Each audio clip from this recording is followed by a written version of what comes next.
श्रीकृष्ण परमात्मने नमः। अथैकादशोऽध्यायः। अर्जुन उवाच मदनुग्रहाय परमं गुह्यमध्यात्मसञ्ज्ञितं यत्त्वयोक्तं वचस्तेन मोहोऽयं विगतो मम। भवाप्ययौ हि भूतानां श्रुतौ विस्तरशो मया त्वत्तः कमलपत्राक्ष माहात्म्यमपि चाव्ययम्। एवमेतद्यथा तत्त्वम् आत्मानं परमेश्वर द्रष्टुमिच्छामि ते रूपम् ऐश्वरं पुरुषोत्तम। मन्यसे यदि तच्छक्यं मया द्रष्टुमिति प्रभो योगेश्वर ततो मे त्वं दर्शयात्मानमव्ययम्। श्रीभगवानुवाच पश्य मे पार्थरूपाणि शतशोऽथसहस्रशः नानाविधानि दिव्यानि नानावर्णाकृतीनि च।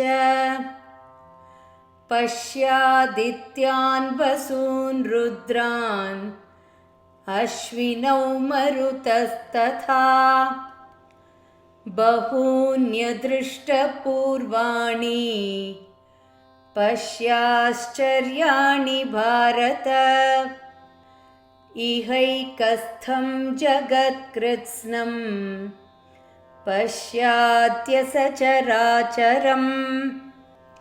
मम देहे गुडाकेश यच्चान्यद्द्रष्टुमिच्छसि न तु मां शक्यसे द्रष्टुम् अनेनैव स्वचक्षुषा। दिव्यं ददामि ते चक्षुः पश्य मे योगमैश्वरम्। सञ्जय उवाच एवमुक्त्वा ततो राजन् महायोगेश्वरो हरिः दर्शयामास पार्थाय परमं रूपमैश्वरम्। अनेकवक्त्रनयनम् अनेकाद्भुतदर्शनम् अनेकदिव्याभरणम् दिव्यानेकोद्यतायुधम् दिव्यमाल्याम्बरधरम् दिव्यगन्धानुलेपनम् सर्वाश्चर्यमयं देवम् अनन्तं विश्वतोमुखम्। दिवि सूर्यसहस्रस्य भवेद्युगपदुत्थिता यदि भासदृशी सा स्यात् भासस्तस्य महात्मनः। तत्रैकस्थं जगत्कृत्स्नं प्रविभक्तमनेकधा अपश्यद्देवदेवस्य शरीरे पाण्डवस्तदा। ततः स विस्मयाविष्टः हृष्टरोमा धनञ्जयः प्रणम्य शिरसा देवं कृताञ्जलिरभाषत। अर्जुन उवाच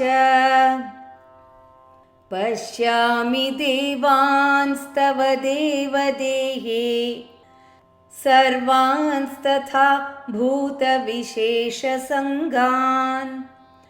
ब्रह्माणमीशं कमलासनस्थं ऋषींश्च सर्वानुरगांश्च देव्यान् अनेकबाहूदरवक्त्रनेत्रम् पश्यामि त्वां सर्वतोऽनन्तरूपम् नान्तं न मध्यं न पुनस्तवादिं पश्यामि विश्वेश्वर विश्वरूप।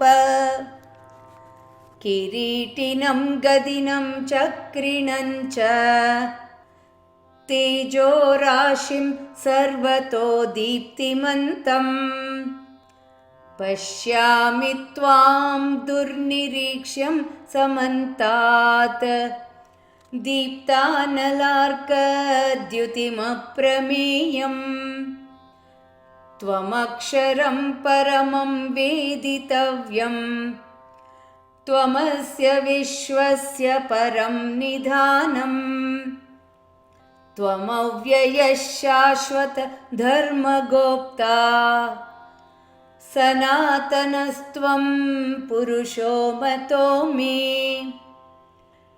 अनादिमध्यान्तमनन्तवीर्यम् अनन्तबाहुं शशिसूर्यनेत्रम् पश्यामि त्वां दीप्तहुताशवक्त्रम् स्वतेजसा विश्वमिदं तपन्तम् द्यावा पृथिव्योरिदमन्तरं हि व्याप्तं त्वयैकेन दिशश्च सर्वाः दृष्ट्वाद्भुतं रूपमुग्रं तवेदं लोकत्रयं प्रव्यथितं महात्मन। अमीहि त्वां सुरसङ्घा विशन्ति केचिद्भीताः प्राञ्जलयो गृह्णन्ति स्वस्तीत्युक्त्वा महर्षि सिद्धसङ्गाः स्तुवन्ति त्वां स्तुतिभिः पुष्कलाभिः रुद्रादित्या वसवो ये च साध्याः विश्वेश्विनौ मरुतश्चोष्मपाश्च गन्धं महत्ते बहुवक्त्रनेत्रम् महाबाहो बहुबाहूरुपादम् बहूदरं बहुदंष्ट्राकरालम् दृष्ट्वा लोकाः प्रव्यथितास्तथाहम् नभस्पृशं दीप्तमनेकवर्णं व्यात्ताननं दीप्तविशालनेत्रम् दृष्ट्वा हि त्वां प्रव्यथितान्तरात्मा धृतिं न विन्दामि शमं च विष्णो दंष्ट्राकरालानि च ते मुखानि दृष्ट्वैव कालानलसन्निभानि दिशो न जाने न लभे च शर्म प्रसीद देवेश जगन्निवास। दुसऱ्या महायुद्धासंबंधी काय पार्श्वभूमी किंवा काय माहिती, माझी या संदर्भातली काय माहिती हे थोडक्यात सांगतो. आपल्याला सर्वांना माहिती आहे, दुसरं महायुद्ध हे 1939 ते 1945 या काळामध्ये लढलं गेलं. एका बाजूला अक्षराष्ट्र आणि एका बाजूला दोस्त राष्ट्र. दोस्त राष्ट्र म्हणजे फ्रान्स, इंग्लंड, अमेरिका आणि रशिया. अक्षराष्ट्र म्हणजे जर्मनी, इटली आणि जपान. आणि हे मुख्य देश आणि मग याशिवाय विविध देशांचा त्याच्यामध्ये समावेश होता. हे एवढं मोठं भीषण होतं महायुद्ध की त्याच्यामध्ये 2 कोटी सैनिक आणि 4 कोटी नागरिक हे ठार झाले. आणि त्याच्याशिवाय किमान 1.5 कोटी नागरिक हे वांशिक कत्तली, रोगराई, भूकबळी यांची शिकार झाले. थोडक्यात या महायुद्धामध्ये 7.5 कोटी लोकांचा प्रत्यक्ष महायुद्धामध्ये मृत्यू झाला. अ, लहानपणी शाळेत असताना नाझी भस्मासुराचा उदयास्त हे पुस्तक वाचनात आलं होतं. मग आपल्याला इतिहासात महायुद्धाबद्दल काही ना काही माहिती धडे असायचेच. मित्र दिलीप पुरोहित याच्या संगतीमध्ये सर विन्स्टन चर्चिलने लिहिलेले सेकंड वर्ल्ड वॉर पहिला खंड आणि दुसरा खंड यांचा परिचय झाला. War speeches of sir Winston Churchill हे पुस्तक वाचनात आलं. त्यातली अनेक भाषणं जी आवडली ती तेव्हाच्या काळी पाठही केलेली होती. आणि नंतरच्या काळामध्ये दुसऱ्या महायुद्धाबद्दल आणखी विविध जशी अशी पुस्तकं मिळतील किंवा क्वचित काही सिनेमे आणि विविध लेख यांचं वाचन हे कुतूहल म्हणून सुरू होतं. अ, मात्र गेल्या 10 वर्षामध्ये ज्या काही वेगळ्या गोष्टी दुसऱ्या महायुद्धाबद्दल वाचनात आल्या, त्यावरून त्या पूर्वीच्या काळात जे वाचलेलं होतं आणि दुसऱ्या महायुद्धाबद्दल जी काही माझी समज होती, तर त्यापेक्षा फारच काही वेगळे मुद्दे आणि वेगळा दृष्टिकोन समोर आला. आणि हा फार विलक्षण आहे आणि थक्क करणारा आहे. आ, म्हणून या मांडणीमधून त्या गोष्टी आपल्या सर्वांच्या समोर मांडाव्या असा अल्पसा प्रयत्न करतो आहे. अ, या पुढच्या काळामध्ये पुढच्या मांडणीमध्ये डॉक्टर रॉबर्ट ओपनहायमर जो अणुबॉम्ब प्रकल्पाचा प्रमुख होता आणि योगी अरविंद, माताजी आणि त्यांचा दुसऱ्या महायुद्धातला सहभाग हे जे 2 आहेत, तर त्याच्यावरती अधिक स्पष्टीकरण करून मी मांडणी करेन आणि बाकीच्या ज्या स्लाइड्स, बाकीचे जे मुद्दे आहेत, तर ते ओघाने येतील. डॉक्टर रॉबर्ट ओपेनहायमर अमेरिकेमध्ये 1940 सालापासून अमेरिकेने प्रत्यक्ष दुसऱ्या महायुद्धात सहभाग घेतल्यानंतर जो अणुबॉम्ब प्रकल्प सुरू झाला लॉस आल्मॉस लॅबोरेटरी, तर त्याचा प्रमुख, त्याचा मुख्य मॅनेजर डॉक्टर रॉबर्ट ओपेनहायमर हा होता. हा स्वतः उत्तम भौतिकशास्त्रज्ञ होता आणि त्या काळामध्ये जगातले अनेक नामवंत शास्त्रज्ञ, शेकडो तंत्रज्ञ आणि हजारो कर्मचारी या प्रकल्पामध्ये सहभागी होते. 1945 सालापर्यंत पुढची 5-6 वर्ष हा प्रकल्प चाललेला होता. अ, मोठे-मोठे लोकं म्हणजे आपल्यातल्या विज्ञानाच्या विद्यार्थ्यांनी ऐकलं असेल Niels Bohr, Enrico Fermi, Eugene Wigner, Richard Feynman यासारखे विख्यात शास्त्रज्ञ तिथल्या बर्कले, प्रिन्स्टन, कॅल्टेक, स्टॅनफोर्ड अशा लॅबोरेटरीज मधून शिकलेले या प्रकल्पामध्ये सहभागी होते आणि या सगळ्यांचा रॉबर्ट ओपनहायमर हा प्रमुख होता. आपण अनेकांनी ऐकलं असेल, की जेव्हा अणुबॉम्ब तयार होत आला, तेव्हा त्याचा पहिला चाचणी अणुस्फोट हा न्यू मेक्सिकोच्या राज्यातील एका वाळवंटामध्ये ज्या अ, स्फोटाचं नाव, ज्या अणुबॉम्बचं नाव लिटिल बॉय असं होतं.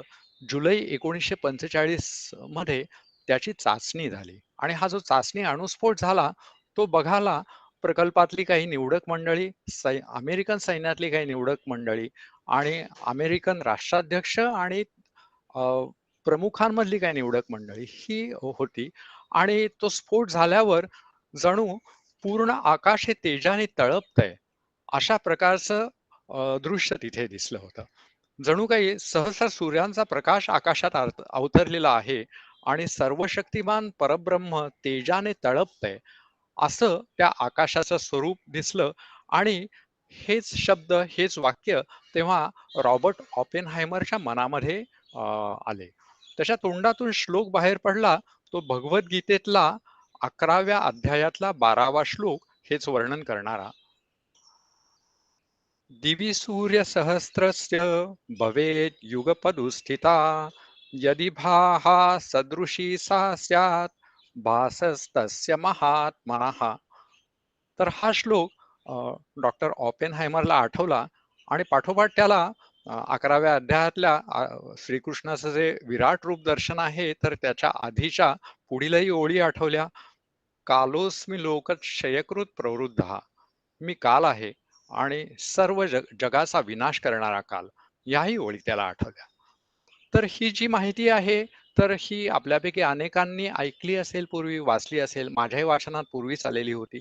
मात्र त्या संदर्भात माझ्या मनातली भावना अशी होती, की ठीक आहे असं होत असतं, की आपण कुठेतरी काही ना काही वाचलेलं, ऐकलेलं, त्यातले काही शब्द, त्यातली काही वाक्य ही आपल्या मनात लक्षात असतात आणि एखाद्या प्रसंगाच्या वेळेला ते मागचं, "अरे, या पुस्तकात हे वाचलेलं होतं, ते आठवलं" किंवा "ह्या प्रसंगात ह्या-ह्या व्यक्तीने हे म्हणलेलं होतं, ते आठवलं."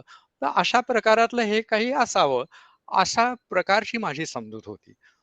ही समजूत अ, जवळ-जवळ एक 10 वर्षापूर्वीपर्यंत होती.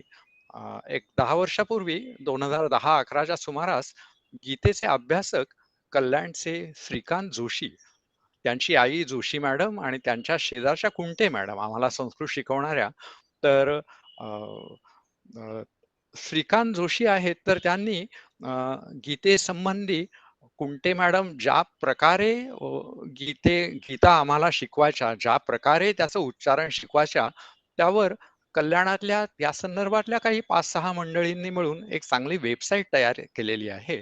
आणि त्यानिमित्ताने श्रीकांत जोशींशी ईमेलवर परिचय झाल्यावर असं ध्यानात आलं, हे कंपनीमध्ये मोठे अधिकारी आहेत आणि तरीही आवर्जून रोज 1.5 तास काढून गीतेचं अध्ययन, गीतेसंबंधी काही ना काही वाचन, काही अभ्यास करत असतात.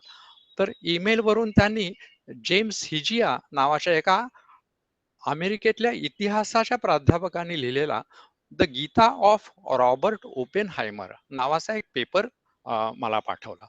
जो जो 40-50 पानी मोठा प्रबंध आहे आणि फारच अप्रतिम अ, अ, गोष्टींचे ह्याच्यामध्ये उल्लेख आहेत. तर त्यातल्या काही ज्या आहेत त्या अशा प्रकारच्या आहेत, की अ, तो चाचणीचा अणुस्फोट पाहिल्यावरती अ, रॉबर्ट ओपेनहायमरला ते श्लोक आठवले, हा काही योगायोग नव्हता. तर तेव्हाच्या 10 वर्षाच्या कालखंडामध्ये ऑपेनहायमरच्या टेबलावरच्या मुख्य 5-10 पुस्तकांमध्ये भगवद्गीता हे होतं. त्याचा भगवद्गीतेचा चांगला अभ्यास होता. तो असं मानायचा, तो स्वतः संस्कृतचा अभ्यासक होता आणि तो या प्रकल्पाकडे अशा प्रकारे बघायचा, की अ, हा प्रकल्प आणि हा अणुबॉम्ब बनवणं हे त्याचं कर्तव्य होतं. ते त्याने करायचं होतं. ते त्याचं नियतकर्म होतं. आणि असंही म्हणता येईल, की गीतेचं आणि गीतेच्या विचारांचं पाठबळ जर नसतं, तर लॉस आल्मॉस प्रकल्प हा योग्य प्रकारे वेळेत पूर्ण करणं, हे कदाचित ऑपेनहायमरला जमलं असतं का? काही सांगता येत नाही. आणि आपल्याला माहिती आहे, की लिटिल बॉयची जुलै 1945 मध्ये चाचणी झाली आणि त्याच्या पाठोपाठ फॅट मॅन नावाने ओळखले जाणारे 2 मोठे अणुबॉम्ब हिरोशिमा आणि नागासाकीवर 6 ऑगस्ट आणि 9 ऑगस्ट 1945 ला टाकले गेले आणि त्याच्यामुळे एवढा जोरदार तडाखा अमेरिकेने जपानला दिला, की दुसरं महायुद्ध हे निर्णायकरित्या संपुष्टात आलं. ऑपेनहायमर हा रूढार्थाने हिंदू नव्हता. तो ना कधी देवळात गेलेला होता, पण गीतेतल्या शहाणपणाचा त्याच्यावर खूप प्रभाव होता. ओपेनहायमरचा भाऊ सुद्धा तसं सांगतो. त्याची स्वतःची अशी मतं होती, की शास्त्रज्ञांनी हस्तिदंती मनोऱ्यामध्ये आयव्हरी टॉवरमध्ये राहू नये. आपले कर्तव्य आहे तर ते निस्वार्थपणे पार पाडावे, जमिनीवर राहून पार पाडावे. पूर्वी तो खरं तर शांततावादी माणूस होता, पण 1940 साली फ्रान्सचाही पराभव झाल्यावर पश्चिमी संस्कृतीला वाचवण्यासाठी आपला वाटा आपण उचलायला हवा, या भूमिकेतून लॉस आल्मॉस प्रकल्पाची जबाबदारी त्यांनी स्वीकारली आणि ती शक्य तेवढ्या योग्य प्रकारे त्यांनी पार पाडली. आता 45 साली जपानमध्ये हिरोशिमा नागासाकीला स्फोट झाल्यावरती काय झालं हो, तर सगळ्या जगाला पूर्ण धक्का बसला. तिथली आलेली नंतरची वेगवेगळी छायाचित्र वर्णनं आपणही पाहिली असतील. अ, त्यानंतरच्या काळामध्ये महायुद्धानंतर वारंवार लोकांनी आणि विशेषतः पत्रकारांनी अ, ओपेनहायमरला विविध खोचक प्रश्न विचारले, की अणुबॉम्ब बनवल्याचा तुम्हाला पश्चाताप नाही का होत? तुम्हाला झोप कशी काय लागते? हिरोशिमा नागासाकीमध्ये हजारो लाखो निरपराध बळी जे गेलेले आहेत, तर त्यांची झळ आणि त्याची अपराधी भावना तुम्हाला नाही का भेडसावत? असे प्रश्न वेळोवेळी वारंवार विचारले गेले आणि ओपेनहायमर शांतपणे सांगायचा, की ते माझे नियतकर्म होते आणि मी ते कर्तव्य भावनेने केले आणि मला त्याच्याबद्दल ना खेद आहे ना खंत आहे. आणि ही त्याची भूमिका ही पुढे आयुष्यभर कायम राहिली. तेव्हाच्या काळात 40 ते नंतर 1947-48 पर्यंत ओपेनहायमरला खूप मान होता. अ, त्याच्यानंतर काळाच्या ओघात त्याच्यावरच्या जबाबदाऱ्या, त्याचं पद, प्रतिष्ठा हे बाजूला झालं. काही प्रसंगी नंतर शांततावादी लोकांच्या प्रभावाने, कम्युनिस्टांच्या प्रभावाने काही चौकशी समित्यांपुढेही त्याला चौकशीसाठी हजर राहायला लागलं. 1952, 54, 56 या काळामध्ये त्याच्यापुढे त्याला साक्षही द्यावी लागली. मात्र नंतरच्या काळात आपलं एकेकाळची जबाबदारी काय होती, काय प्रतिष्ठा होती आणि आता हे आपल्याला काय प्रसंगांना सामोरं जावं लागतंय. तेव्हाचा मानमरातब काही राहिला नाहीये. त्याची खंत ही त्याच्या मनात नव्हती. मानमरातब दूर झाल्यावर सुद्धा माझे तेव्हाचे कर्तव्य ते मी करत होतो. आता काळ बदललेला आहे आणि आता माझं नियतकर्म बदललेलं आहे. अशा अगदी शांत आणि तटस्थ, स्टॉईक अशा वृत्तीनुसार तो पुढच्या सगळ्या काळातल्या प्रसंगांना सामोरं जात होता. अ, अ, हिजिया यांनी लिहिलेल्या the Gita of Robert Oppenheimer या प्रबंधामध्ये गीतेतले विविध श्लोक आणि कर्तव्य, श्रद्धा, प्रारब्ध, कर्म या सगळ्या संदर्भात वेळोवेळी ओपेनहायमरची काय मतं होती आणि अगदी असं की ओपेनहायमर या प्रसंगात असा असा वागला आणि त्याच्या मागे हा श्लोक आहे. ओपेनहायमरने असा निर्णय घेतला, त्याच्या मागे बहुधा ह्या श्लोकाचा त्यांनी असा अर्थ लावलेला आहे.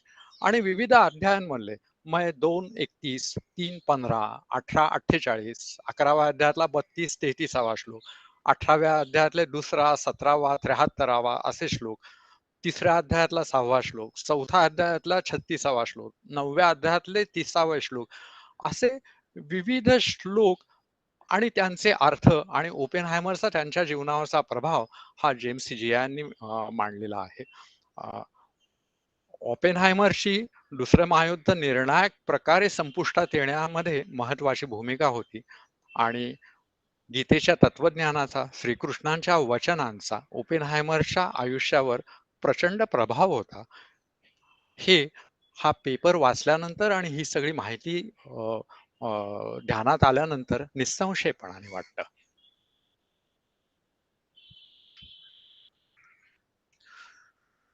योगी अरविंद आणि माताजी यांच्या संबंधी संक्षेपात बघूया. अ, अरविंद घोष मूळचा जन्म भारतीय संस्कृती, भारतीय भाषा, संस्कृत यांच्यापासून लहानपणी त्यांना दूर ठेवलं गेलं आणि इंग्लंडमध्ये त्यांना शिकायला पाठवलेलं होतं. इंग्लिश, ग्रीक, लॅटिन अशाचं शिक्षण ICS झाले, मात्र घोडेस्वारीच्या परीक्षेमध्ये मुद्दामून नापास झाले. सरकारची चाकरी करायची नसल्यामुळे बडोद्यात आले. बडोद्यामध्ये सयाजीराव गायकवाड, महाराज सयाजीराव गायकवाड यांनी उभारलेल्या विश्वविद्यालयामध्ये प्राध्यापकी सुरू केली आणि तेव्हा विविध गोष्टींचा, भारतातलं राजकारण, तत्वज्ञान या सगळ्यांचा परिचय झाला. सक्रियपणे सहभागी व्हायला त्यांनी सुरुवात केली. अगदी संक्षेपात मांडतोय कारण हा मोठा विषय आहे आणि माझा स्वतःचा त्यांच्या संदर्भात अभ्यास कमी आहे. आपल्याला माहिती आहे त्याच्यानंतर अरविंदांनी प्राध्यापकी सोडून क्रांतिकार्यात सक्रिय सहभाग घेतला आणि बंगाल, पंजाब, राजस्थान विविध ठिकाणच्या क्रांतिकारकांशी त्यांचा सक्रिय संबंध होता. बंगालमध्ये झालेल्या एका सशस्त्र कटाच्या कारवाई उघड झाल्यानंतर ब्रिटिशांनी त्यांच्यावरही आरोप ठेवून त्यांना अटक केली. अलीपूर तुरुंगामध्ये सुमारे वर्षभर योगी अरविंद होते. या तुरुंगवासाच्या काळामध्ये त्यांनी गीतेचं आणि भारतीय तत्वज्ञानाचं पुन्हा एकदा अध्ययन केलं. अ, परिस्थिती फार बिकट होती तिथली, अंदमान सारखीच होती. प्रचंड हिवाळा, खायला कदान्न आणि योगी अरविंद असं म्हणतात की अ, तेव्हाच्या काळामध्ये वेळोवेळी मी प्रार्थना केल्यावर थंडीच्या दिवसात भगवान श्रीकृष्ण स्वतः त्यांच्या अंगाची कांबळ करून माझ्या अंगावरती झोपलेले होते आणि त्यामुळे या थंडीपासून माझा बचाव झाला. अरविंद तुरुंगातून सुटून बाहेर आल्यानंतर उत्तरपाडा येथे झालेलं त्यांचं जे भाषण आहे तर ते प्रसिद्ध आहे. ते आपल्याला वेबसाईटवरती तसंच साप्ताहिक विवेकनी त्याचं मराठीमध्ये हे छापलेलं होतं, तर आपल्याला ते बघायला मिळेल. 1990 साली पॉंडिचेरीला त्यांनी प्रयाण केलं आणि दीर्घकाळ त्यांनी 1950 अखेरीस 51 त्या सुमारास भौतिक देह ठेवला. तोपर्यंत त्यांचं वास्तव्य पॉंडिचेरीला होतं. मीरा अल्फान्सा फ्रान्समध्ये जन्म झालेल्या एक श्रेष्ठ साधिका योगिनी. आधीपासूनच गूढविद्या आणि साधना मार्गात त्यांची खूप प्रगती होती. ईश्वर प्राप्तीची त्यांना तीव्र इच्छा होती. भारताबद्दल ऐकलेलं होतं. 1914-15च्या सुमाराला पॉंडिचेरीला पहिली भेट त्यांनी दिली. योगी अरविंदांशी परिचय झाल्यावरती त्यांच्या बोलण्यामध्ये, लिखाणात असं येतं की श्रीकृष्ण कसे असतील, काय प्रकारे त्यांचा विचार आणि सखोलता असेल, तर अरविंदांना पाहिल्यावरती हे श्रीकृष्ण आहेत, अशी त्यांची धारणा झाली, अशी त्यांची भावना झाली. नंतर त्या युरोपला परत गेल्या, जपानला गेल्या आणि नंतर पुन्हा 1919-20 सुमारास परतल्यानंतर सलग त्यांनी पॉंडिचेरीत राहून साधना केली आणि अरविंदाश्रमाची स्थापना आणि नंतर जबाबदारी ही त्यांनी सांभाळली. योगी अरविंदांनी त्यांना दिलेला अ, ओम नमो भगवते वासुदेवाय या सिद्धमंत्राचा जप त्या सतत त्या करत असायच्या आणि माताजी या नावे सुपरिचित आहेत. अरविंदाश्रमामध्ये प्रामुख्याने साधना चालायची. मात्र 1939 ते 1945 ही या आश्रमातली काही वेगळी वर्ष होती.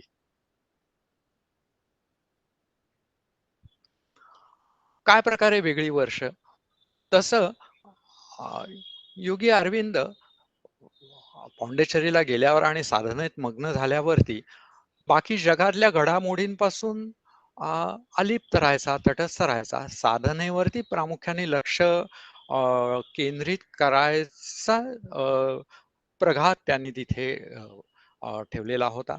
मात्र दुसरं महायुद्ध जेव्हा सक्रियतेने चालू झालं, तर तेव्हा अ, योगी अरविंद आणि माताजी यांचा दुसऱ्या महायुद्धामध्ये सक्रिय सहभाग होता.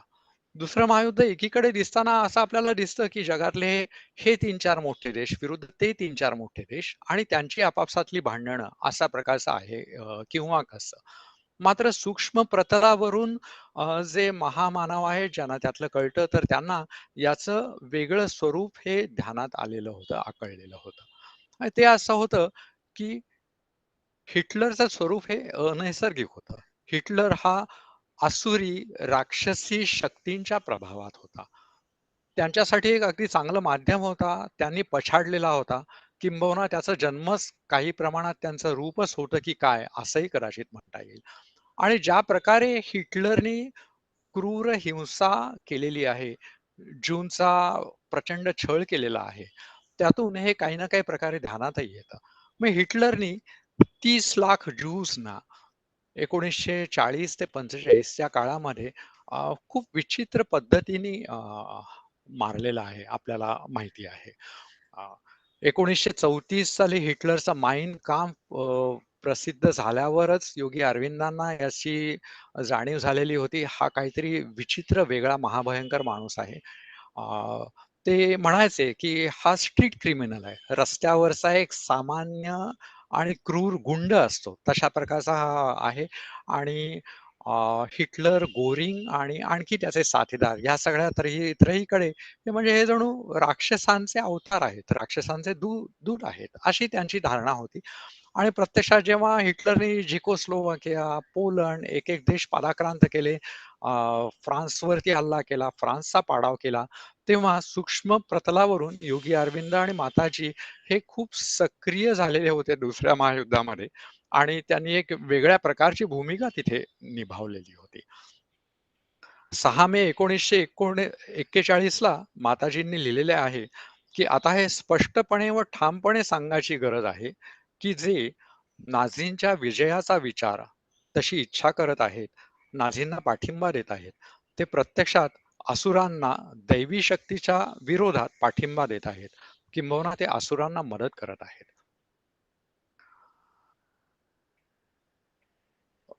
योगी अरविंद आणि माताजी यांनी काय-काय केलं? तर एक मोठा भाग होता इंग्लंड आणि चर्चिल यांना सहाय्य. इंग्लंड हा खूप वाईट कालखंडातून, फार कसोटीच्या कालखंडातून गेलेला आहे. हिटलरची अशी मनीषा होती, की 15 ऑगस्ट 1941 ला इंग्लंडचा पाडाव करायचा आणि बकिंगहॅम पॅलेसमधून इंग्लंड कोसळलं हे जाहीर करायचं. 12 ऑगस्ट आणि 15 ऑगस्ट या दिवशी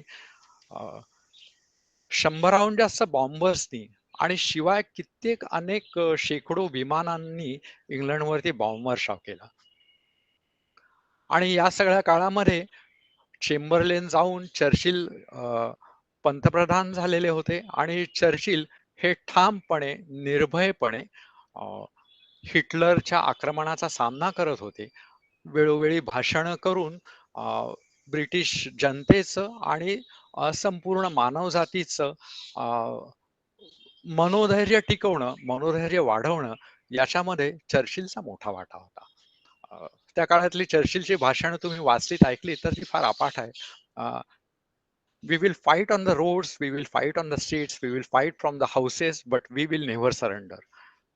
We are ready to fight as long as the enemy wants to fight. अशी बिनधास्त आणि खूप निर्भय भाषणं चर्चिलने केलेली आहेत. आणि ही कशा काळामध्ये, तर 15 ऑगस्टला एक 101 बॉम्बर्स आणि 800 विमानांनी जर्मनीने हल्ला केला आणि त्यातली 140 विमानं ही पाडली गेली. नंतरही 7 सप्टेंबर ते 3 नोव्हेंबर या कालखंडामध्ये रोज सुमारे 200 विमानं इंग्लंडवरती जर्मनीची रात्री जाऊन बॉम्बवर्षाव करून यायची आणि तरी सुद्धा इंग्लंड तग धरून राहिलं. आणि हे जे सगळं होतं हे केवळ मानवी इच्छेने शक्य होतं का? तर ते तसं नव्हतं. ते नक्कीच शक्य नव्हतं. चर्चिलची भाषणं त्या काळातली अरविंद आश्रमामध्ये योगी अरविंद आणि बाकी मंडळी ऐकायची. 1-2 भाषणांनंतर अरविंदांनी असे सहज उद्गार काढलेले आहेत. अरे वा, त्याला काय सांगितलं जातंय हे चर्चिल ऐकतोय, त्यातली शब्द वाक्य ध्यानात ठेवतोय आणि ती निर्धाराने बोलून दाखवतोय. असे अरविंदांचे उद्गार आहेत. आपण याच्याबद्दल काय ते समजून घ्या. डंकर्कहून मोठ्या प्रमाणावर सेना माघारी जाऊ शकली. डंकर्कला तेव्हा विचित्र धोकं पडलेलं होतं. अरविंदांचे त्यानंतर उद्गार आहेत, छान. अशा वेळेला धोकं येणं ही जरा वेगळ्याच प्रकारची घटना आहे, नाही का? तर सोबत असलेल्या निरोध आणि काही साधकांना समजलं की त्यांना नक्की काय म्हणायचंय. चर्चिल पुन्हा निवडून येणं, रुझवेल्ट पुन्हा निवडून येणं, चर्चिलची भाषणं, इंग्लंडचं मनोधैर्य टिकणं, या सगळ्यामध्ये सूक्ष्म प्रतलावरून मोठ्या प्रमाणावर योगी अरविंद आणि माताजी यांचं सहाय्य होत होतं. सहसा योगी अरविंद हे भारतातले त्या काळचे पुढारी, त्या काळचे जे प्रमुख नेते आहेत, त्यांच्या संबंधी आणि घटनांबद्दल कमी बोलायचे. त्यांनाही भारताचं स्वातंत्र्य हवं होतं. ह्या अनेक पुढाऱ्यांचंही भारताचं स्वातंत्र्य हे मुख्य ध्येय होतं. मात्र क्वचित प्रसंगी त्यांनी काही मार्मिक टिप्पणी केलेली आहे. जसं की 1940च्या डिसेंबरमध्ये सावरकरांनी एका भाषणामध्ये असं म्हटलं होतं की जर्मनी ब्रिटिश लोकांचा पराभव करू शकली नाही. ब्रिटन हे अपराजित राहिलं. त्यावर योगी अरविंदांना जेव्हा हे कळलं तर तेव्हा त्यांनी टिप्पणी केली, नॉनसेन्स, मूर्खपणाचं विधान आहे. दैवी शक्तींनी ब्रिटनला वाचवले. दैवी शक्तींचा हस्तक्षेप जर नसता, हिटलरने फ्रान्सच्या पराजयानंतर इंग्लंडमध्ये आक्रमण लगोलग जर केले असते तर इंग्लंडचा एव्हाना चक्काचूर झाला असता. अशीच दुसरी घटना आहे. पोलंडमध्ये जेव्हा हिटलर घुसला तर तेव्हा गांधीजी पोलंडवासियांना अहिंसेचा उपदेश करायला लागले. त्यातले अधिक तपशील आहेत ते फार दुःखद आहेत, तर त्यात त्यात मी काही जात नाही. आपल्याला रस असला तर आपण ते वाचा, की जेव्हा पोलंडमधल्या काही जणांनी अशा प्रकारे शांततेने प्रतिकार करायचा प्रयत्न केला, तेव्हा त्या शालेय मुला-मुलींचं काय झालं ते. मात्र योगी अरविंदांना हे कळल्यावर त्यांनी गांधीजींची खिल्ली उडवली होती आणि म्हणलं होतं की हिटलर पुढे अहिंसा कुचकामी आहे. हिटलरचा संपूर्ण पराजय आणि मृत्यू हाच एकमेव उपाय आहे. तर याची प्रचंड स्पष्टता योगी अरविंदांना होती. दुसरा एक मोठा, जसा इंग्लंड आणि चर्चिल यांना सहाय्य असा जसा आहे, तसा आणखी एक टर्निंग पॉइंट आहे. ते म्हणजे हिटलरनी रशियावर हल्ला करायचं ठरवणं. तर हिटलरला स्वप्नात येऊन जे असुर, सैतान जे मार्गदर्शन करायचे, तर त्यांचंच रूप घेऊन त्याच प्रकारच्या आवाजामध्ये योगी अरविंद किंवा माताजी यांनी हिटलरला स्वप्नामध्ये जाऊन 1941 साली सांगितलं, गो अटॅक रशिया. रशियाला एकदा तू हरवलंस की तू पृथ्वीचा स्वामी होशील. आणि हिटलरने ते ऐकलं आणि लगेच दुसऱ्या तिसऱ्या दिवसापासून रशियावरच्या हल्ल्याची तयारी सुरू केली. कुठल्या पलटणी कुठे जाणार, कोण त्यांचे प्रमुख, हे सगळं ठरवून ते सगळं चक्र त्यांनी फिरवलं. हिटलरने रशियावरती हल्ला केला. याचं वर्णन नंतर असं केलं गेलेलं आहे की त्या काळामध्ये स्टॅलिन आणि हिटलर हे दोघे महाप्रचंड आणि तुल्यबळ क्रूरकर्म होते आणि त्यांना आपापसात झुंजवून हिटलरचं आणि जर्मनीचं करण करणं ही एक डिव्हाइन डिप्लोमसी होती. हा एक दैवी मुत्सद्दीपणा होता. हिटलरने रशियावर हल्ला केला, फार आतमध्ये गेला. मग रशियन सैन्याने फार मोठ्या प्रमाणावर प्रतिकार केला. जो प्रचंड हिवाळा होता त्याच्यामध्ये जर्मन सैन्याचे हाल झाले आणि नंतर हळूहळू रशिया विरुद्धच्या युद्धामध्ये कसा हिटलरचा आणि जर्मनीचा पाडाव झाला हे आपण सगळ्यांनी ऐकलेलंच आहे. तर रशियावर हल्ला करायला हिटलरला प्रवृत्त करणं हे सूक्ष्म पातळीवरून केलं गेलं आणि ज्याच्यामध्ये योगी अरविंद आणि माताजी यांचा मोठ्या प्रमाणात सहभाग आहे. या जशा मोठ्या प्रमाणावर असणाऱ्या गोष्टी जशा आहेत, तसंच काही सामान्य हतबल व्यक्तींना त्यांच्या गरजेच्या वेळी मदत हेही वेळोवेळी या बाईंनी केलेलं आहे. त्याचं एक उदाहरण सांगतो. 1941 सालची घटना आहे. माताजींना सोबत करणाऱ्या, त्यांना मदत करणाऱ्या एक साधिका होत्या आणि त्या वारंवार त्यांच्या सोबत राहायच्या आणि त्यांचं जेवण, अन्न, पाणी अशा सगळ्या गोष्टी त्या लक्ष ठेवून असायच्या. तर त्यांनी वर्णन केलेला एक प्रसंग आहे, की एक दिवस रात्री त्या आणि माताजी सोबत होत्या आणि तिथल्या एका ठिकाणच्या गच्चीवर माताजी इरझारा घालत होत्या. अ, आणि अचानक माताजी आउट ऑफ माइंड गेल्या. मग त्या तिथे आहेत, पण तिथे नाहीयेत. अशा प्रकारची काहीतरी परिस्थिती झाली. त्या एकीकडे चालत होत्या. याने काही विचारलं तर काहीतरी उत्तर द्यायच्या. याने विचारलं, "पाणी देऊ का?" मग पाण्याचा ग्लास आणला तर तो उचलायच्या, पण तो ग्लासही हिंकळायचा. जो एक अर्धा पाऊण तास असा होता, की तेव्हा त्या तिथे अ, त्यांच्या सोबत प्रत्यक्षात नव्हत्या. वेगळ्याच काहीतरी अवस्थेत होत्या. असं त्या साधिकांना स्पष्ट जाणवलं. तेव्हा तर काही बोलणं विचारणं शक्य नव्हतं. पण काही दिवस गेल्यानंतर माताजी काही बोलायच्या मूडमध्ये आहेत, असं जाणवल्यावरती त्या साधिकांनी माताजींना विचारलं, की ह्या-ह्या दिवशी, ह्या-ह्या काळामध्ये मी आपल्यासोबत होते, तेव्हा असं-असं झालं. तर तेव्हा नेमकं काय झालेलं होतं? मग आपण तेव्हा समाधीत गेला होतात का? किंवा आपण वेगळीकडे गेला होतात का? नक्की काय होतं? अ, माताजी म्हणाल्या, "अगं काय सांगू तुला, काय झालं होतं? पॅरिसवर मोठा बॉम्ब हल्ला झालेला होता जर्मनीचा. शाळेतून एक शाळकरी मुलगी आणि तिची 2 लहान भावंडं शाळा सुटून अ, नुकतीच घरी परतलेली होती. जिथे राहत होते तिथे ते आले, तर त्यांचं घर आणि आजूबाजूची 2-4 घरं ही बॉम्बस्फोटाने उद्ध्वस्त झालेली आहेत आणि कोणीच तिथे दिसत नाहीये असं दिसत होतं.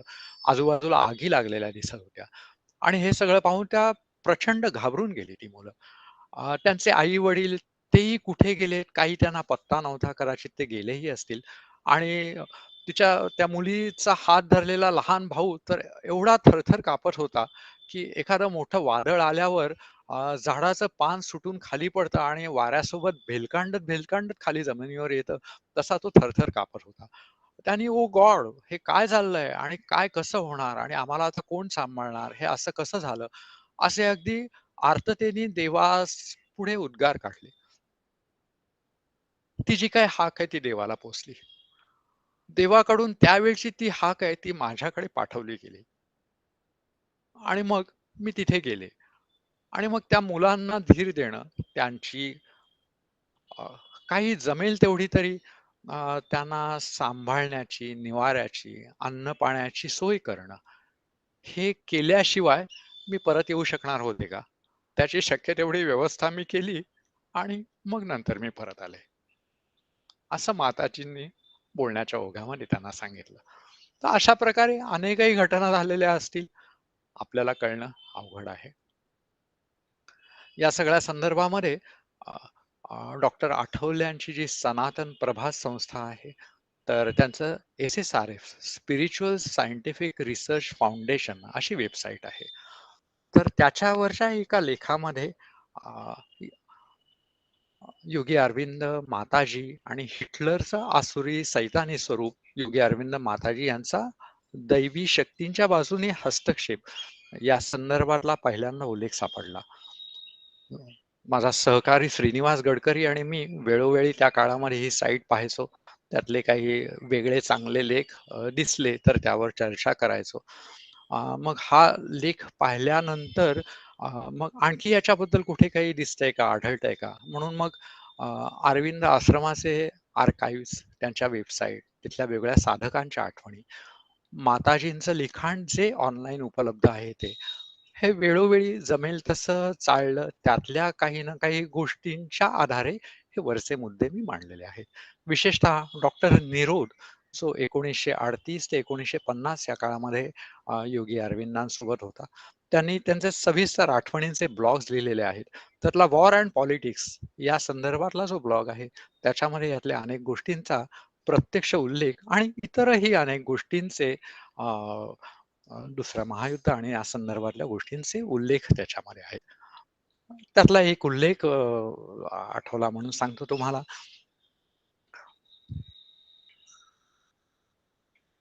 तो असा आहे, की चर्चिल अ, जसा खूप निर्धारी होता, उत्तम वक्ता होता, उत्तम लेखक होता. पण चर्चिलचं भारताबद्दलचं आणि ब्रिटिशांच्या वेगळ्या कॉलनीज बद्दलचा बघायचा दृष्टिकोन हा दूषित होता. तो तुसडेपणाचा होता. अ, म्हणजे भारतातल्या लोकांचे स्वातंत्र्य देण्याची कुवतच नाहीये, म्हणून ते आमचे गुलाम आहेत किंवा अशा प्रकारच्या गोष्टी काही चर्चिलच्या बोलण्यात आलेल्या आहेत. तर तेव्हा मग काही साधकांनी योगी अरविंदांना विचारलेलं होतं, की "अहो, तुम्ही ब्रिटनची, चर्चिलची मदत करताय, पण यांची बाजू जिंकली आणि चर्चिल जर अनेक काळ असा सत्तास्थानावर राहिला, तर मग भारताच्या स्वातंत्र्याला याचा मोठा अडसर नाही का येणार?" आणि योग्य प्रश्न होता, मार्मिक प्रश्न होता. त्याच्यावर योगी अरविंदांची उत्तरं अशी असायची, की ज्या दैवी शक्तींनी पाठबळ देऊन चर्चिलला आत्ता तिथे आणलेलं आहे, त्याच शक्ती त्यांना अपेक्षित असलेलं काम झाल्यावर भारताच्या स्वातंत्र्याच्या आड तो जर येणार असला, तर त्याला अलगदपणे तिथून बाजूला करतील. आणि जे नंतर झालं 1945-46 मध्ये हे आपण सारेजण जाणतो.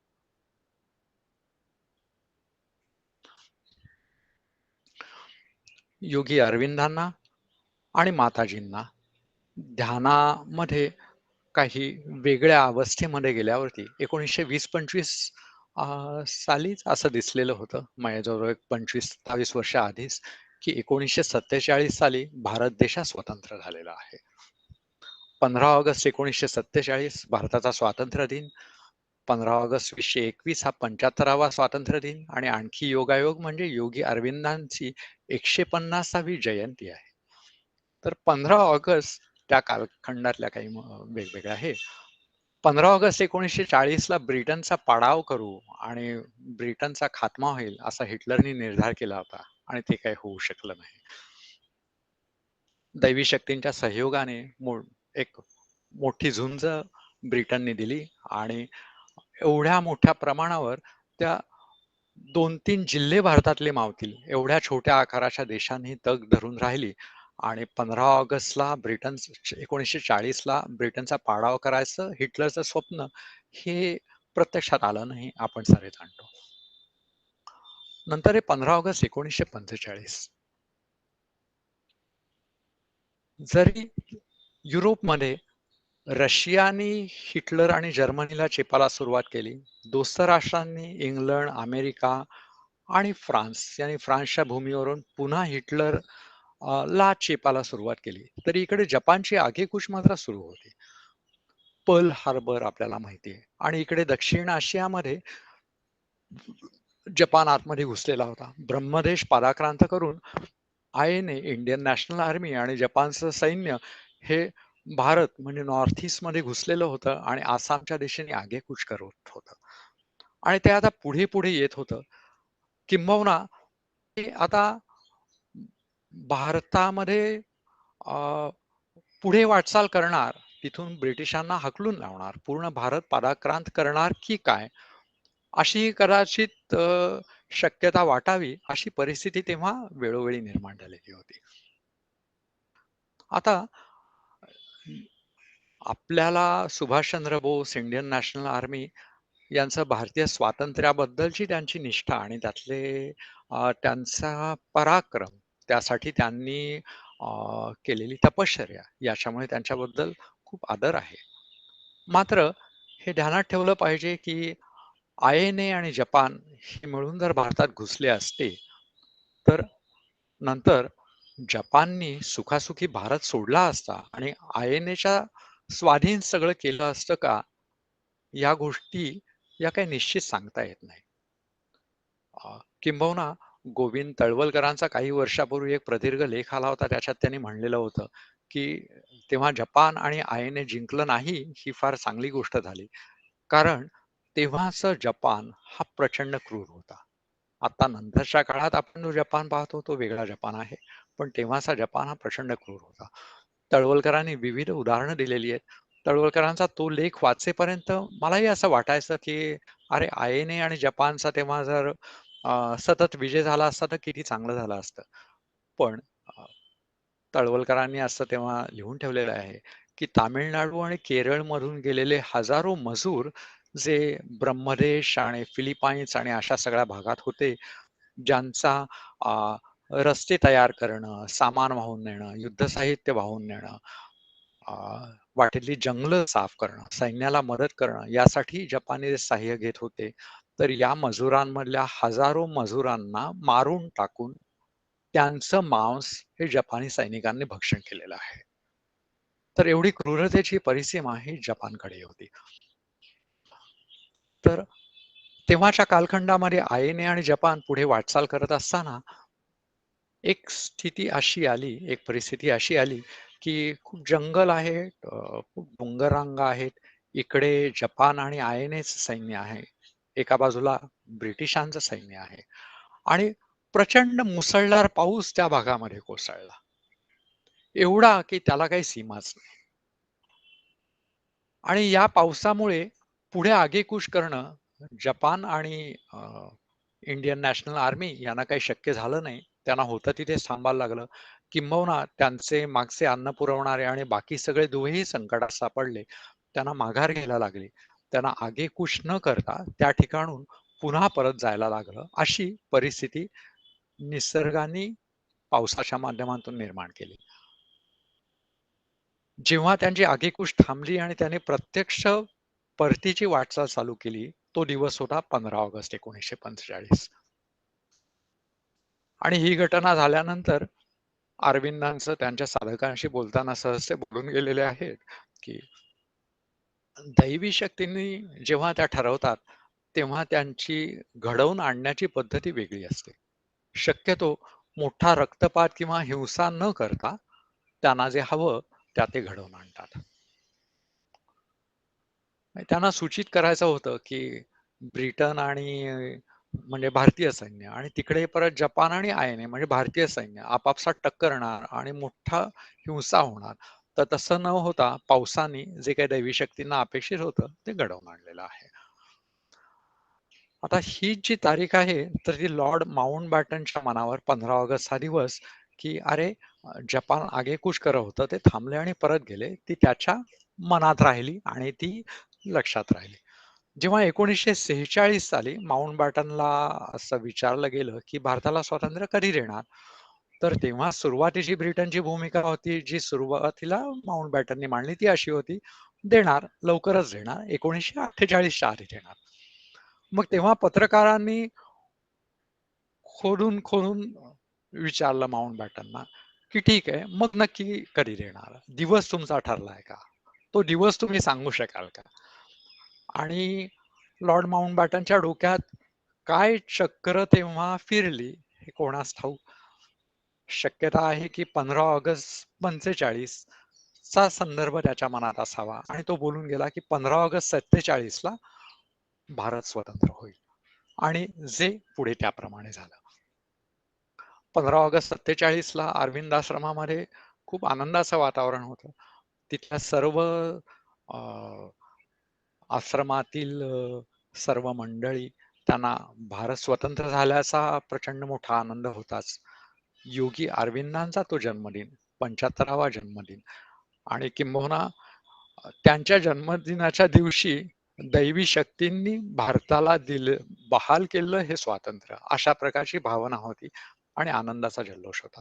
तेव्हाच्या काळामध्ये योगी अरविंदांचं फाइव्ह ड्रीम्स अशा नावाचं एक मोठं भाषण आहे.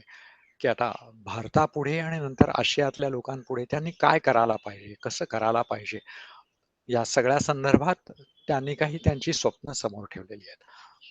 आ, आपल्यापैकी ज्यांना उत्सुकता आहे त्यांनी आवर्जून ते बघाच. भारत स्वतंत्र झालेला आहे, पण अखंड नाहीये. अखंड भारतासंबंधी त्यांचे काही वेगळे विचार आहेत, जे त्यांनी मांडलेल्या पहिल्या स्वप्नात आहेत. आणि ते थोडे अशा प्रकारचे आहेत, की भारताने पाकिस्तानवर हल्ला केला, नेपाळवर हल्ला केला, अफगाणिस्तानवर हल्ला केला, बांगलादेशवर हल्ला केला, ते जिंकून घेतलं, ते आपल्या अंकित केलं आणि मग अखंड भारत झाला. असं योगी अरविंदांना अभिप्रेत नाहीये. त्यांना जे अभिप्रेत आहे ते अशा प्रकारचं आहे, की भारत योग्य मार्गावर चालत राहिला, सबळ होत राहिला, चांगल्या प्रकारे आजूबाजूच्या गोष्टींवर प्रभाव टाकत राहिला आणि त्यामुळे या आजूबाजूच्या काही देशांना आपणहून वाटलं, की भारतासोबत सामील होण्यामध्ये आपलीही भलाई आहे आणि मग ते भारताला सहकार्य करू लागले आणि मग त्या प्रकारे ते भारतात सामील झाले आणि त्याद्वारे अखंड भारताचं स्वप्न साकार झालं. असं होणं हे चांगलं, असं अपेक्षित, असं योगी अरविंदांनी त्यांच्या या संदर्भातल्या भूमिकेमध्ये म्हणून ठेवलेलं आहे. 1950च्या अखेरीस सावित्री महाकाव्याचं लिखाण पूर्ण झाल्यानंतर योगी अरविंदांनी भौतिक देह ठेवला. नंतर त्यांचं कार्य माताजींनी पुढे चालू ठेवलं. वयाच्या 95व्या वर्षी 1973 साली माताजींनी भौतिक देह ठेवला. मात्र तत्पूर्वी 1971चं जे युद्ध झालं, तर त्याच्यामध्ये माताजींचा काही सक्रिय भूमिका होती. कुकी रेड्डी यांचे ब्लॉग या संदर्भातले तुम्ही बघाल तर त्याची अधिक कल्पना येईल. अरविंद माताजी यांना मारणारे, अरविंद आश्रमात जाणारे सैन्यातले एक अधिकारी होते आणि ते वेळोवेळी येऊन तिथली परिस्थिती कथन करायचे आणि असं असं व्हायला हवंय, तसं व्हायला हवंय, असं का केलं जात नाही, अशा काही गोष्टी बोलायचे प्रत्यक्ष भेटीत किंवा पत्र लिहून. माताजींनी भारत बांगलादेश सीमेवरचे तिथल्या बंगालच्या सीमेवरच्या जिल्ह्यांचे नकाशे मागवून घेतलेले होते. अनेक काळ ते नकाशे त्या सक्रियपणे बघत होत्या, असे उल्लेख आहेत.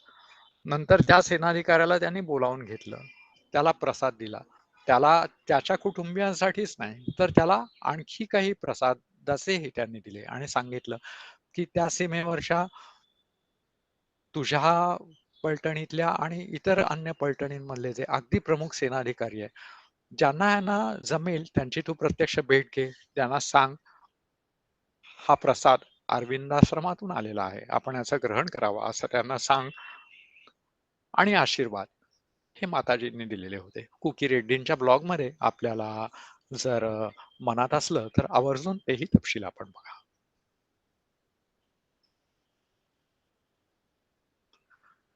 या साऱ्या गोष्टी फार विलक्षण आहेत आणि फार अनपेक्षित आहेत आणि हे सगळं वाचल्यावर याच्यावर विचार केल्यावरती काय वाटतं, तर मला ज्या बोध म्हणून ज्या दोन गोष्टी जाणवतात त्या मी मांडतो आणि ही मांडणी थांबवतो. भगवान श्रीकृष्णांचं वचन आहे, संभवामी युगे युगे, परित्राणाय साधूनाम विनाशाय च दुष्कृताम धर्म संस्थापनार्थाय संभवामी युगे युगे. हे 101% सत्य आहे असं वाटतं. म्हणजे कधी भगवान परमेश्वर प्रत्यक्ष अवतार घेऊन हे कार्य करेल, कधी आपल्या शिष्यांच्या माध्यमातून, आपल्या विचारांच्या माध्यमातून मोठे संत, विभूती, सामर्थ्यवान, ज्यांना सूक्ष्म प्रतलावरच्या गोष्टी कळतात, दैवी काय आहे, आसुरी काय आहे हे कळतं, याच्यात जे हस्तक्षेप करू शकतात त्यांच्या माध्यमातून असुरांच्या संहारासाठी वेळोवेळी भगवान श्रीकृष्ण, सर्वशक्तिमान परमेश्वर या गोष्टी करत आहेत आणि करणार आहेत.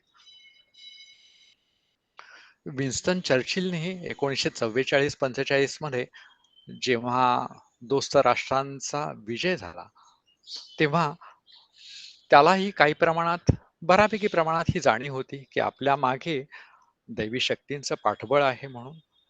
आणि विजयाच्या शिखरावर असताना सुद्धा दैवी पाठबळाचा चर्चिलकडून आपल्या भाषणामध्ये स्पष्ट उल्लेख आलेला आहे. तिथली हाऊस ऑफ कॉमन्स आणि हाऊस ऑफ लॉर्ड्स यातल्या खासदारांसमोर भाषण करताना चर्चिल म्हणालेले आहे की सर्वशक्तिमान परमेश्वराला नम्रतेने आणि कृतज्ञतेने आपण प्रणाम करूया आणि या चर्चमध्ये जाऊन आपण त्यांना वंदन करून आपले जे प्रणाम आहेत तर ते त्यांना हे करूया, असं खासदारांना आवाहन चर्चिलनी त्याच्या भाषणामध्ये केलेलं आहे. जसं संभवामी युगे युगे खरं आहे, तसंच दुसरं आहे म्हणजे माणूस, समाज, राष्ट्र वेगवेगळ्या वेळी वेगळ्या प्रकारे वागत असतात, वेगवेगळे निर्णय घेत असतात. कधी बरोबर असतात, कधी चुकतात. सामान्य माणसांचे अनेकदा वागणं निर्णय चुकत असतं. माझंही मला जाणवतं अनेकदा वागणं निर्णय हे काहीतरी गडबडी होतात आणि चुकतात. नेहमीच आपण विवेकाने वागणं, योग्य वागणं, निर्णय घेणं हे उपयोगाचंच असतं. ते महत्वाचं असतं. मात्र ते जमतं असं नाही. काही पुढे मागे गोष्टी होत असतात. मात्र जेव्हा दैवी आणि सैतानी शक्तींचं मोठं युद्ध होत असतं, त्या प्रसंगी असुर कोण आणि देवाची बाजू कोणती, तर ते तेव्हाच हे खूप अधिक महत्वाचं असतं. जेव्हा राम रावण युद्ध झालं तेव्हा रामाची बाजू कोणती आणि रावणाची बाजू कोणती हे ओळखणं महत्वाचं आणि रामाच्या बाजूला सामील होणं महत्वाचं. असंच जेव्हा अ, अ, कुरुक्षेत्रावरचं युद्ध झालं तेव्हा पांडव आणि श्रीकृष्णाची पर्यायाने धर्माची बाजू कोणती आणि कौरवांची बाजू कोणती हे ओळखणं आणि मग त्याप्रमाणे साथ देणं हे महत्वाचं. आणि हे जेव्हा केलं जातं तर तेव्हा जे दैवी बाजूने उभे असतात तर त्या माणसाबद्दल, त्या समाजाबद्दल, त्या देशाबद्दल त्यांच्या भले काही चुका झालेल्या असतील, त्याने काही जुलूम केले असतील, त्यांनी काही अन्याय केले असतील, तरी ते त्या युद्धाच्या प्रसंगी त्यांनी दैवी बाजूना साथ दिली म्हणून त्याकडे दुर्लक्ष केलं जातं, ते माफ केले जातात. कारण ते तेव्हा दैवी बाजूंचं देवाचं साधन म्हणून काम करत असतात. तर त्यामुळे सुर असुर, दैवी आणि सैतानी अशा प्रकारचे जे मोठे संघर्ष आहेत किंवा असे युद्ध आहेत, तर ती ओळखणं आणि तेव्हा आपण दैवी शक्तींच्या बाजूनी आपला सहभाग असणं हे खूप महत्वाचं आहे. हा जो मुद्दा आहे हा योगी अरविंद आणि माताजी यांनी वारंवार मांडलेला आहे. एक 5-25 वेळा तरी मांडला असेल. कारण असं होतं अरविंद आश्रमात असलेले बहुतांश साधक हे भारतीय, कट्टर भारतीय, त्यामुळे भारताच्या स्वातंत्र्याबद्दल खूप तीव्र इच्छा असणारे असे होते. आणि बहुतांश मंडळींना जसं वाटत असतं की शत्रूचा शत्रू तो आपला मित्र. मग त्यामुळे ब्रिटन आपला शत्रू आहे ना, मग ब्रिटनचा शत्रू म्हणजे जर्मनी किंवा जपान तो आपला मित्र. अशा प्रकारे अ, विचार आणि त्या प्रकारे बोलणं हे त्यांचंही व्हायचं. आणि तेव्हा त्यांना या महायुद्धाचं स्वरूप समजून देताना जेव्हा लोक विचारायचे की ब्रिटिशांनी एवढं आपल्याला 100हून जास्त वर्ष हे केलं, एवढे अत्याचार केले, जालियनवाला बाग हत्याकांड केलं, आपल्या अनेक क्रांतिकारकांना फासावर चढवलं, निर्घृण लाठीमार केले, तर तरी ब्रिटनची बाजू तुम्ही का घेता? तर त्यावर योगी अरविंदांचं उत्तर असं असायचं की या घडीला ब्रिटन आसुरी शक्तींच्या विरोधात उभा आहे, दैवी शक्तींचा ऐकतो आहे, हिटलरशी आसुरी शक्तींशी झुंजतो आहे, म्हणून ब्रिटनला आपण पाठिंबा द्यायला हवा. आणि याच आशयाचं प्रश्नोत्तर आणि याच आशयाची मांडणोत्तर आणि याच आशयाची मांडणी योगी अरविंद आणि माताजी यांच्या बोलण्यात विशेषतः तेव्हाच्या कालखंडात वेळोवेळी आलेली आहे. या वेगळ्या विषयाची मांडणी आपण सगळ्यांनी ऐकून घेतलीत. आपलं मनपूर्वक धन्यवाद. पुन्हा एकदा भगवान श्रीकृष्णांना वंदन करतो आणि ही मांडणी थांबवतो.